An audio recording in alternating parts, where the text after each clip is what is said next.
Welcome to Penrose Learning, where we make understanding easy. Start by gathering the files you want to compress and put them in a single folder so you can act quickly. You should confirm names and permissions now, because errors later interrupt the archive.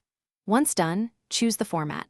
Pick zip for broad compatibility or 7Z if you need better compression. The process is the same. You'll also decide whether to encrypt or split the archive, but stop here only after confirming the folder contains exactly what you want to include. Now create the archive. Right-click and choose your tool's Create Archive option, or run a command like zip-r archive. Zip folder so you control options. Make sure to set compression level and enable a password or AES encryption if confidentiality matters, and set split volumes for large archives. The program will show progress. Monitor free disk space so the process doesn't fail.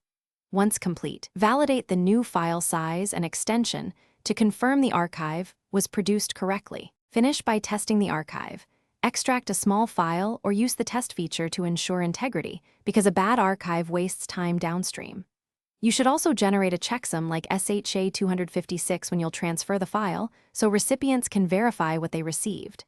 If something goes wrong, check common issues: file permissions, overly long paths, or an interrupted creation that left split parts incomplete.